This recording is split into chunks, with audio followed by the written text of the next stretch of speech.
I'm delighted to be here and to meet with the people from the Georgetown village. I would like to share the screen. You should be able to do that. So I'm sharing now. I will share, let's see this, and hit share. There you go. And I will go to slideshow and go from the beginning. Go back to the beginning. There we go. So again, welcome everyone.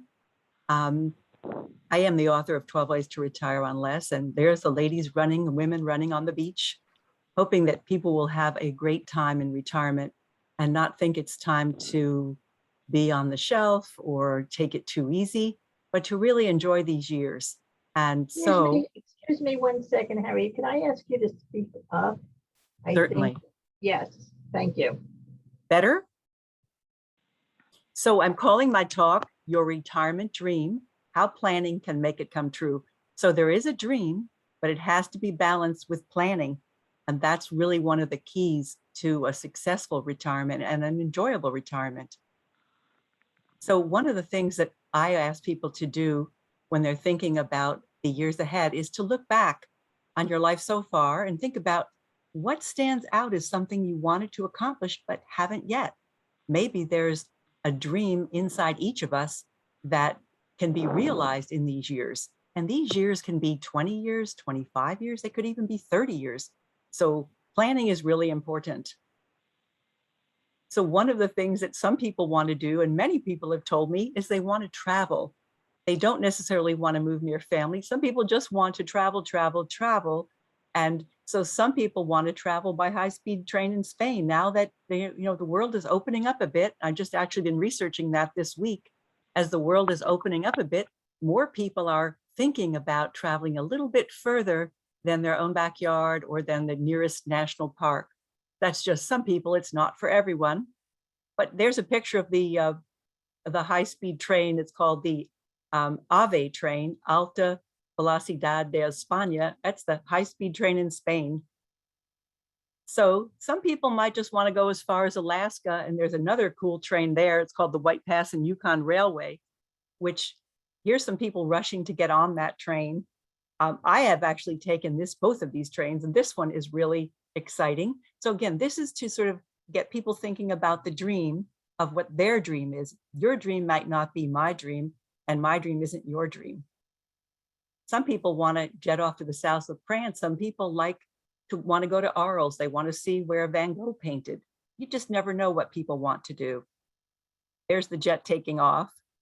So, and some people simply want to go someplace where it's warm in the winter, and that might be the Caribbean. It might just be Florida. It might be Southern California or Mexico, but being in warm weather. And this was a shot taken in Miami Beach, and everything keeps changing with climate change and with different events that have happened in the last 2 and 3 years. But it is a beautiful place still. And there's a shot of it from the Tides Hotel. There's another shot of the beach, and a beach could be as close as Bethany. It could be as far as Aruba, say. So I challenge everyone to dream. As the director of the I challenge everybody to dream. This is a shot actually from the tidal basin. I looked up, it was probably in June. I looked up and I saw this helicopter and I said, boy, that's an interesting place to think about what you want to do in retirement or any time.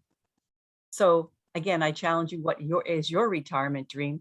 Here's a picture in Alaska from the Inside Passage, which is a really exciting trip, and it keeps you in the United States. So my talk is going to be covering 4 major areas. The first one is, what are your priorities? The second one, what are your values? And then we get down to the nitty gritty. What are your resources? Basically, what are the dollars and cents? And maybe even human capital. What could you possibly do during retirement? And then we get into the really ledger, creating a budget. What's going to be coming in and what's going to be going out? And many people think a budget is a negative word, but no matter how much money you have, it's good to know how much is coming in and how much is going out. So we'll start with priorities. Again, thinking about the first question, what do you really want to do? What is it that you love and what is it that you're passionate about? You simply want to spend more time with people you love, your family, friends, even colleagues from previous jobs, possibly. You want to learn a new skill? Do you want to learn how to speak Russian, Arabic, Chinese, Spanish, French? Maybe you already know how to speak some of these languages and you want to improve your skills. There's lots of different ways to do that. Or if you have grandchildren, maybe you want to simply take them to the Grand Canyon. And here's the Grand Canyon. Lots of people have been going to the national parks during the pandemic, and many people have just simply been driving in their own car. That's what they found to be the safest. So maybe you want to hone language skills you learned in elementary school, in high school, or in university. And then if you think back also, did you horseback ride? Did you play tennis? Did you play volleyball? What did you do? And maybe you want to resume some of those activities in those retirement years. So different ways you could do that would be to join a special interest group. It could be a religious group, a spiritual group, a political group, there are plenty of those around here, an athletic group, artistic, or a culinary group, a food group. And there's a picture of some of my favorite types of desserts that I don't try not to eat too much of. So, and some people are simply now paring down their possessions. They're streamlining their home, deciding what they might want to do with their home, their apartment, their condo, whatever they live. So, but paring down your possessions, I can think of someone I know who has 2 or 3 houses, and her biggest job right now, besides visiting her grandchildren, is deciding which things to throw away and which things to keep. So the next part that I like to look at are values. And in today's world, I don't know, everybody has different values, but one thing everybody values is time. But here are questions that help people to figure out what would be most important in retirement. And so I would ask people to think about, is it they want to feel financially secure? They want to live near their grandchildren, their children. They want to stay in their own home and their own community. As Lynn reminds me, it's staying in your community, not necessarily in your exact home. Or is it simply whatever you're doing, you want to enjoy your life? So again, to set up the situation for retirement, would you think you'd like to A, work part-time, retool for a different kind of work, or spend time again with family and friends? That keeps coming up because people do want that. Or I gave a talk recently in an area right around here, and I mentioned these things and everybody shook their head no. They wanted to travel. They wanted leisure activities. They did not want to move or relocate to be near their children, grown children and grandchildren. They simply wanted to travel. So maybe that's different for the people in this group. And then some people want to continue volunteering or find a new volunteer activity. Someone told me yesterday what she wanted to do was work with children. She'd been in publishing, but she wanted to work with children in retirement. And some people want to serve on a nonprofit board or, you know, some type of giving back. That can put you in the sun if you want to give back. Now, then when you think about things that you'd want to do, which are important, again, we talk about cultural activities. You know, things have resumed downtown at the Kennedy Center, for example, and things have resumed in other places throughout the world. And then there's, of course, the sporting events, just simply meeting up with your friends and going out to dinner. Besides eating outdoors, maybe people will feel safer to eat more often indoors. There's religious observant, then people have to think about their health and medical care. But we'll talk about that later. Back to something more upbeat for a minute. So I asked this group, where do you see yourself living in 2 to 5 years? So would it be in your current home? Would it be in a smaller space in the community where you live now? Or would it be in a warmer climate or even for part of the year? I know some people want to be snowbirds. They want to fly someplace south where it's warm or drive there for that matter. Okay, so now we talk about resources, and this is the part about what you have coming in and what's going to be going out. I wonder how many people in this group have a pension. Does anybody, well, you can tell me all about that later, but anyway, pensions are not as common as they used to be. In fact, the defined benefit pension is not as popular and available as it used to be. Now it's a defined contribution. And so, let me go back to that one. In fact, in those years between 83 and 2016, workers eligible for workplace retirement plan were only offered a defined benefit pension plan. And that number skyrocketed from 12% to, and this is blocked. Wow, this is blocked. Hold on. I think it's, the wonderful pictures are blocking that. At any rate, I think it's about 80-some%. People are only offered a defined contribution plan, like a 401k plan from your company that you might work for. So you have to think about all your sources of income. One, of course, is if you have a company or work for the federal government, you work for the county, the state, DC, wherever, if there's a 401k plan, there's traditional IRAs, there are Roth IRAs, brokerage accounts, and of course, money from work. And one of the other big sources of income, of course, now would be your Social Security retirement benefits. And if for those who haven't claimed yet, this is the part that I think is really important to think about, when to claim. So the first step that I recommend is that people go online if they haven't done so already, and they create a My Social Security account. And it gives you an online account, which will show you for every year that you worked, it will show you how much money that you made and was reported to the IRS, and as well as reported to the Social Security Administration. So here's the website. It's, it can be SSA.gov or socialsecurity.gov, my account, where you can go and create an online account. Now, I know this is really basic information, but some people don't know about it. So I want to make sure to mention it. And also, here's the toll-free number. By the way, the Social Security Administration is not a 24-hour number, but Medicare is. So we can get to that later. So if anybody wants to jot down that number, that's to call Social Security. If you have any questions about your account, you're having trouble getting the online account, you think there are errors in your income from like, say, 10 years ago, 2 years ago, in order to calculate your benefit, Social Security, the broad outline is they use the years 35 years when you earned the highest amount. So if you don't have 35 years, unfortunately, those years that you didn't make any money and it wasn't 35 years, those are factored in as zero earnings. So that would lower your actual benefit.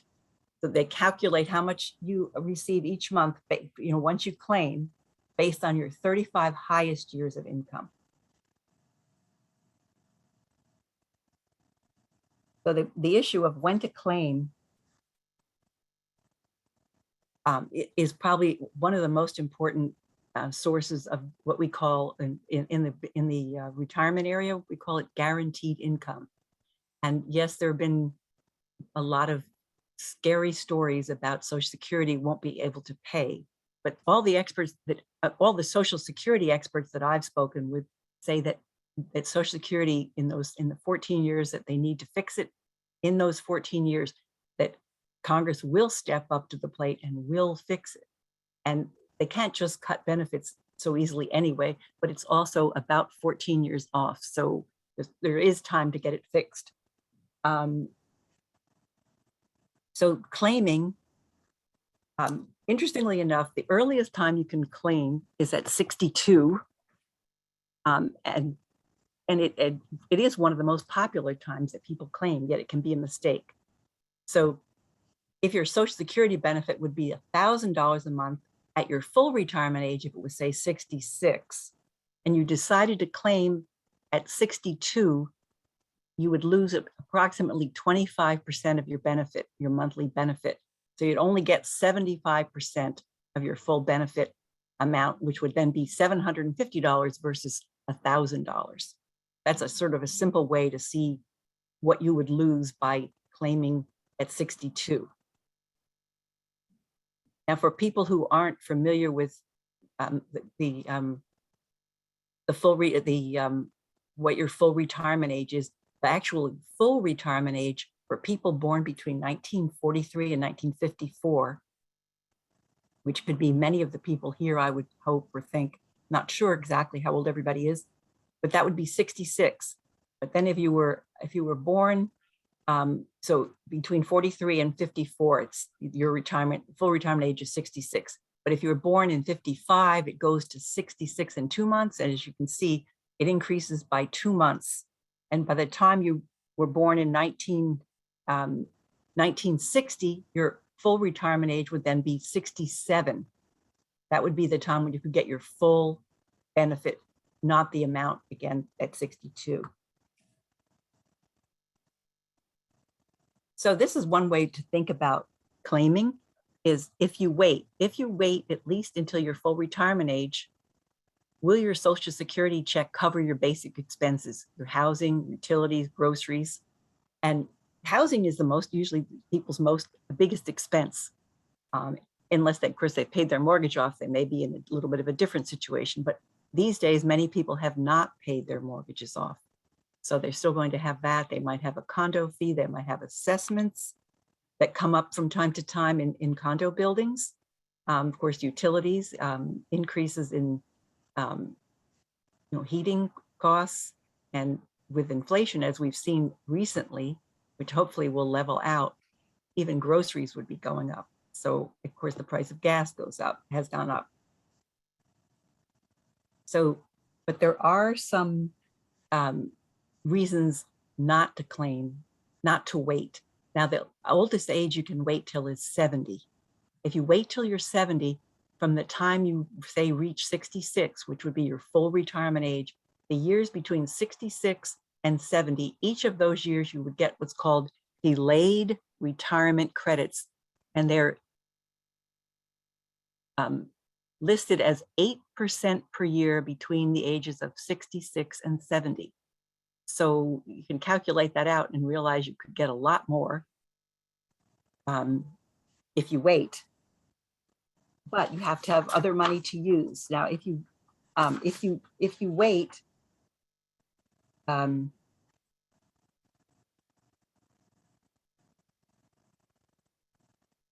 you would want to think about your health status, your basic income to cover those expenses that we talked about, and what other financial responsibilities you might have.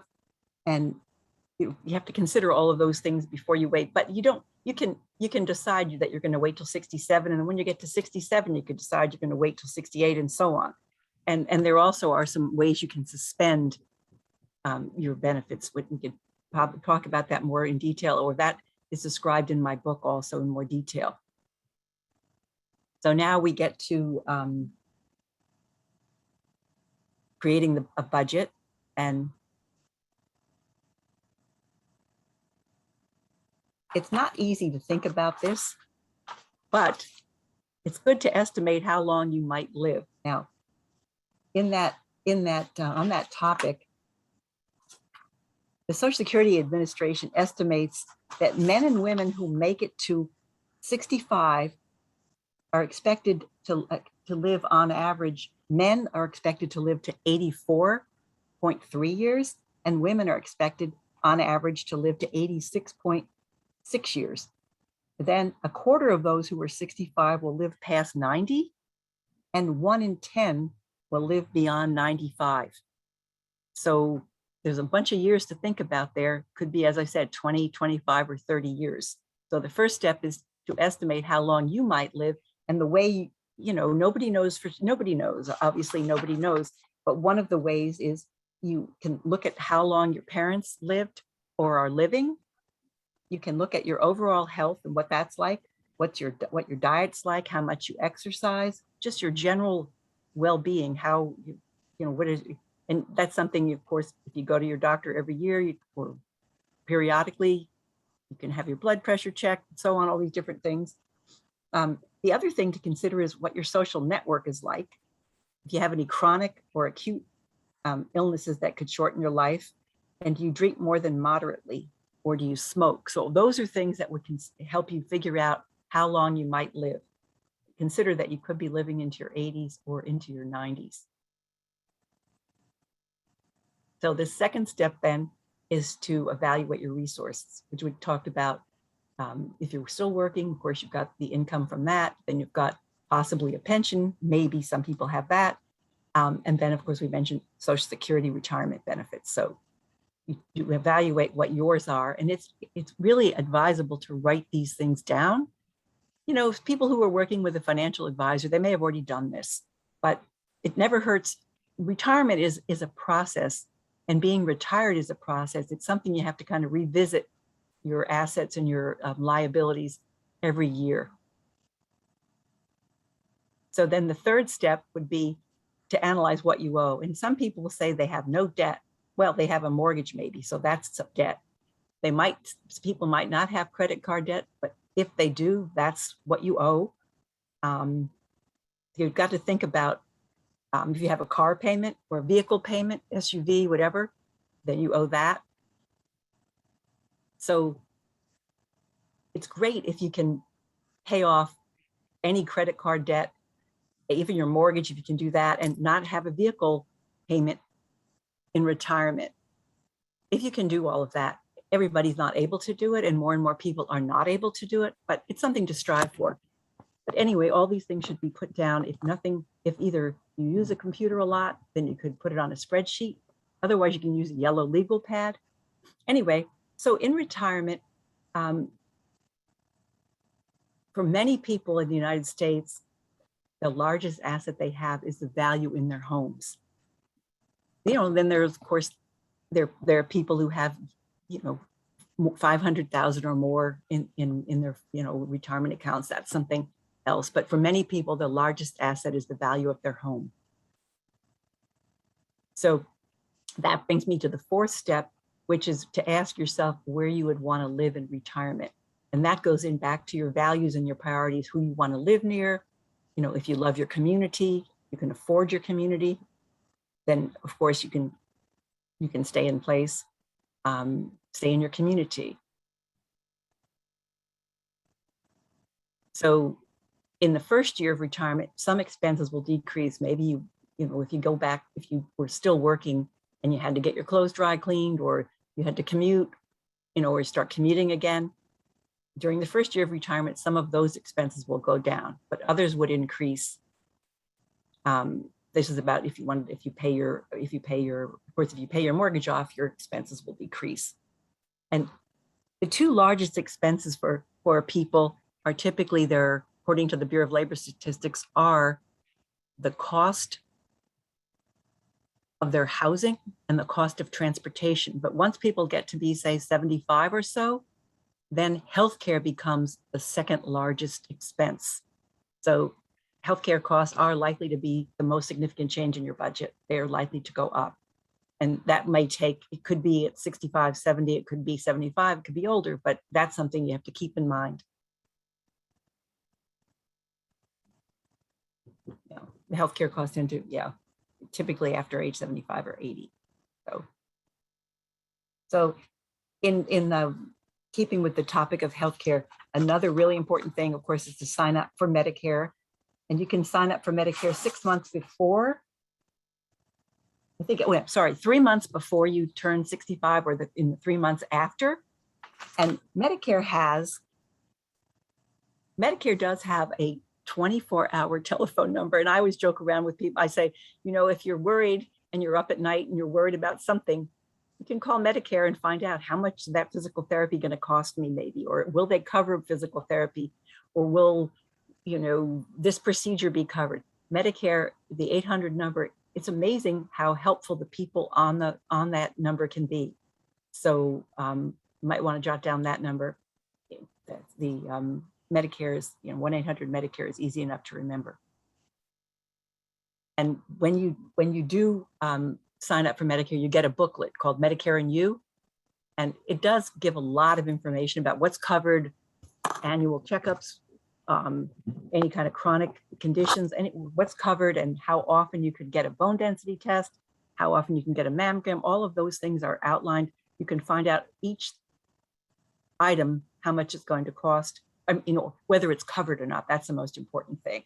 And of course, going on Medicare.gov, there's a lot of information there, but I tried to simplify that in the issue of Social Security, especially, and Medicare. I tried to simplify that a little bit in my book so that, because if you go on the site, which anybody can go on the site, there's a lot of information. It takes a lot of time to go through it and try to figure out what applies to you. And so I think I'm coming towards, Lynn, I'm coming towards the end of my presentation, or I can go on. Oh, that's totally up to you. You have a few more minutes. Okay, good. Okay, I got a little bit more. So Okay. the terrible topic of cutting your expenses. Nobody wants to cut their expenses, and people who are used to prosperity, many baby boomers grew up in prosperity, many did. And the idea of having to cut your expenses when you retire doesn't seem too appealing from many people. So you have to really do line items on all of those things. So that's the food, housing, transportation, health, insurance, travel, entertainment, and hobbies. Fun. Fun has to be factored in there. Don't forget about fun and hobbies. So, but just to be a little somber for a moment, if you face a budget shortfall in retirement, which can bring in money? So could your professional skills become a business? Lots of baby boomers are doing that these days.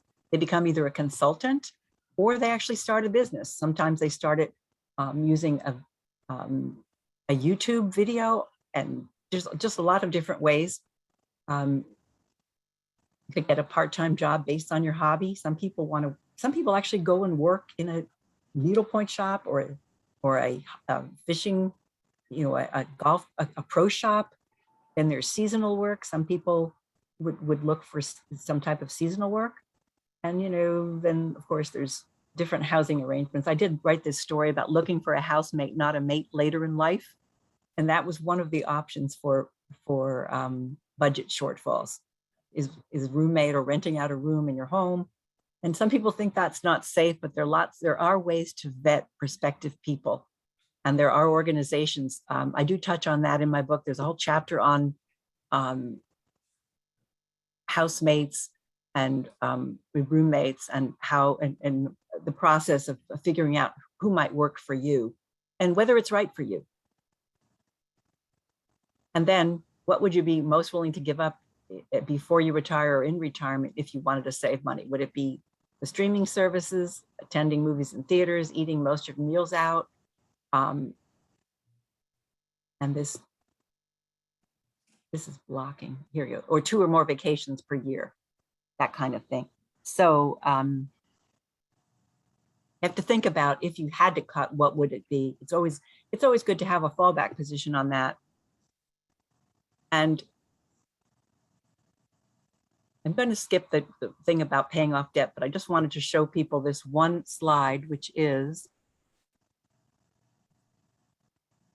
if you have a mortgage, just say, and it's $1,500 or $3,000 or $2,500, and you still have credit card minimum payments, say they're $100 or $300, whatever they are, then you have your vehicle payment for $295 per month, or $300 or $400. People have told me they have a $500 car payment.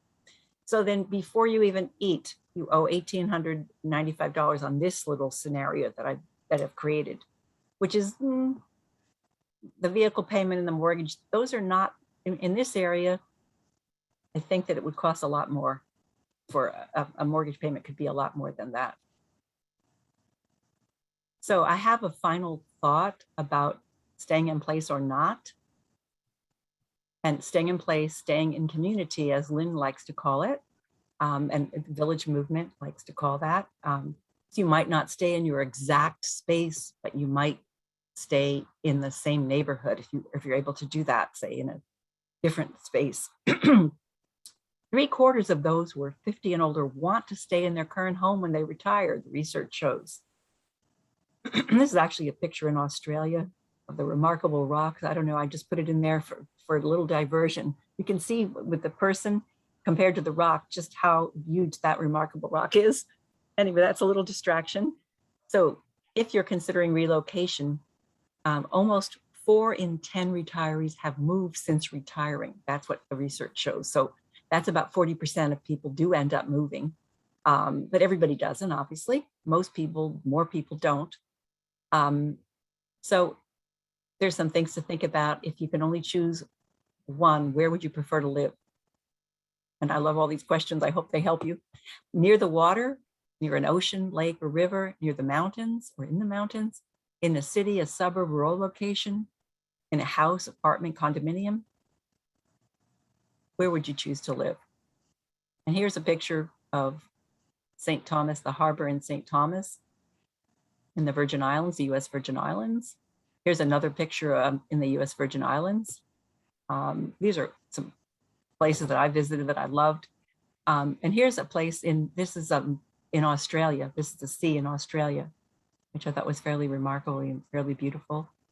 So, and then another question you can ask yourself, if you had to choose, which age groups do you prefer to live near? You want to live near people mostly your own age, or people of a range of ages? So that could be multi-generational community rather than an age-restricted or community. And again, who you want to live near.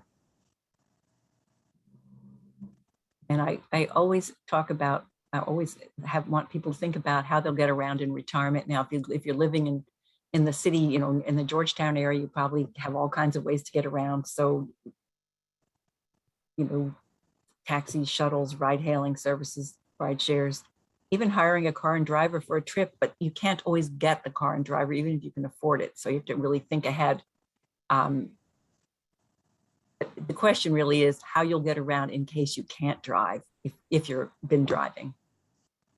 Yep, there's the car. That's Miami Beach, a few years back. There's a Lexington Avenue subway in Manhattan where I used to live. And there's the website, howtoretireonless.com is my website. And I want to thank everyone for joining me today. Thank you so much for joining me. Thank you very much, Harriet. Would you stop screen sharing so we can see our participants and see if they have any questions for you? Because I know you had said you'd be happy to answer questions. You've certainly given people a lot to think about, a lot of good options as to how they want to live in retirement, where they want to live, what to look at. So I appreciate all this information. I know it's good information for those of us who aren't retired yet, and for those who have retired, certainly I'm sure these are some of the thoughts that they had, as well as some information about how to make the best of their retirement. Were there any questions? And please unmute yourself. Emily. It's Emily. Wow. Yes. Hi, Harriet. First, I wanted to thank you very much for a very informative program.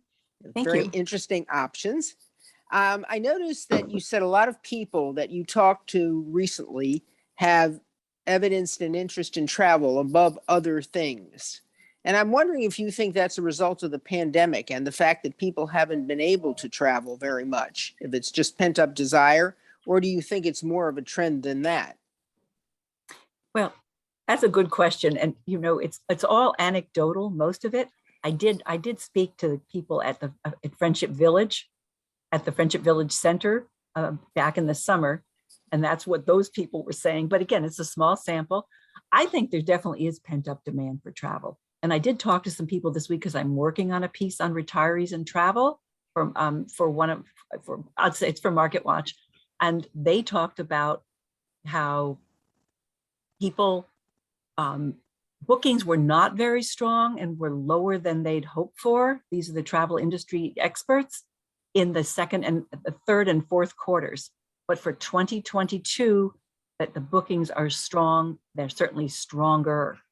I think it's for people who love to travel, they feel trapped they have felt trapped during the pandemic.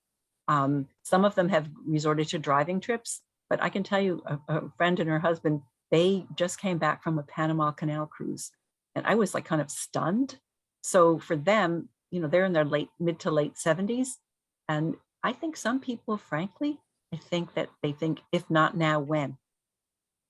You know, if they're older and if they're still able to feel safe and healthy enough to go, they want to go. I know I interviewed some people who were going to Iceland in the summer, and Iceland was open, you know, during that time. So I think it's a combination of things, definitely some pent up demand and some, you know, sense of getting out of being isolated. Seeing something Thank you. different is really important to people. Yes. Thank you. Thank you. I agree. I think, you know, for some people who love to travel, it's, you know, it's been hard not to be able to travel during this time. And some of our members have gone traveling and others are just waiting out the pandemic and hoping to see the light at the end of the tunnel shortly.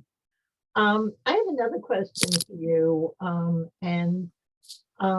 Juanita, do you want to ask your question? Yes, I'm a single mom and I am nowhere near retirement, but I want to start planning towards it. I have 3 kids. 2 are in middle school, 1 is in high school. What are the steps that I need to take towards my goal of retirement? How old are your children? 11, 13, and 14. Okay, so you got 2 in high school, almost in high school, 1 in high school. High school, 1 is almost in high school, 2 in middle school, 1 in high school. I think the most important thing, if you're in that situation, you know, a mom, a single mom, Yes. I think as a single mom, if it's possible to have a secure source of income and a secure source of income, if possible, one that has a 401k plan that's matched, that the employer matches what you put in, if there is such a thing. And these days, more and more, the default is that you're signed up for the plan. It used to be the default was you're not signed up and you have to specifically sign up for the plan. Right. Now right. also the amount would increase. I believe it might, every plan is different, but it might increase every year, the percentage of money that you're putting in. And then of course that could be matched. So that's really important. I think that that's a really important thing, but it's not always available. The other is simply your own systematic saving. Systematic can be as little as $10. In other words, if it's done every week or every month, and it's done with regularity, and also if the interest is compounding, you need to find out where you want to put that money. But it could be, for example, in a high yield savings account, where you definitely would want to create an emergency fund. There's 2 funds. One is a rainy day fund, which is a smaller fund, maybe $1,500 or $2,000, and then an emergency fund in case someone loses a job or there's, you know, God forbid, some kind of health problem or something like that. So that these days, it used to be 3 to 6 months in an emergency fund. But before you even think about retirement, think about getting that, whoa, what happened? Something happened. Getting that established, the rainy day fund and the emergency fund. Okay. And if you have 2 separate ones, the research shows you're more successful at saving the money. Okay. Okay. Does that help? Yes, it does. Thank you so much. And Thanks for your luckily, question. Juanita works for Georgetown Village, which is giving her a match on her retirement. So there Oh, you go. wow. She's I in a thought that good was shape, her, good place. but I wasn't sure. Yes. Are there any other questions for Harriet? This is all such excellent information for those planning retirement or those in retirement. Does anybody else have any questions or thoughts that you would like to share about your retirement and your plans? Please I would feel love to free to hear. unmute or raise your hand electronically or send me something in the chat. Is there anything in the chat? No, nothing else that I've seen. Well, thank you. Thank you very much. I think you really covered the information and people appreciate it. And I want to mention that Harriet's book is available if you wish to purchase it. We do have copies in the office, and Harry is generously giving a donation to the village for every book that's sold. So please, let me know, or come call the office and you can come by to pick up a copy, but we do have some copies available in the office. The book, as she mentioned, is called 12 Ways to Retire on Less, Planning an Affordable Future, and it includes worksheets and different chapters based on some of the information that Harriet covered today. And of course, more of it goes in more detail in the book. So that is definitely something that you want to keep your eye out for. And if you're interested, let me know. Also, I wanted to mention that our next CCC program, or Cocktails, Conversation and Community program, will feature Steve Roberts. And some of you may have seen him on the news last night talking about his new book about his beloved wife, Koki. But he will be speaking for Georgetown Village at no charge. So if you get your Smithsonian Associates pamphlet and see he's speaking there, you know that as a member of Georgetown Village and a member of our community, you have the opportunity to hear him for free via Georgetown Village and our wonderful programming committee. So thank you very much for attending, and we look forward to seeing you in December for Steve Roberts. And if you have any questions for Harriet, I'm sure she did give her email address. I'm sure she'll be happy to answer them. My email is, yes, harriet333@aol.com. But also my website has that on it, howtoretireonless.com. All my articles from the Washington Post and MarketWatch and the New York Times, they're all posted on the website. I encourage you to go to howtoretireonless.com and run it all together. It's one word, howtoretireonless.com. And you can learn a lot more from reading right there as well. Absolutely. And for those of you who are members of Georgetown Village, we do have a tour of the Russian Orthodox Cathedral of St. Nicholas on November 18th at 2 p.m. If you haven't signed up yet, this is a limited number registration. We're only accepting 20 people because it is an in-person program. A number of you have signed up already. If you have not yet signed up, numbers are getting tight. Please let me know as soon as possible if you're interested in attending, and we will put you on the list. We're still going. We have our coffee talk Thursday mornings. Our men's lunch group has met once and will be meeting again this month. They met in October. They kind of reemerged for in-person programming. And they will be meeting again in October. Like I said, coffee talk is every Thursday at 10:30 at St. John's. We have our Stronger Memory program for those of you who are interested in participating in that online on Mondays and Wednesdays. Please be sure to give us a call, check out our regular email blast. And for those of you who are not yet members of the village and joining us from other villages, we thank you for being here. And if you're joining us from our community and would like to learn more about Georgetown Village, please feel free to contact me. Thank you very much. And Harriet, thank you so much. This really was Thank you. very I enjoyed interesting. being with you. Thank you all for attending. Thank you. Have a nice evening, everyone. Bye-bye. Bye.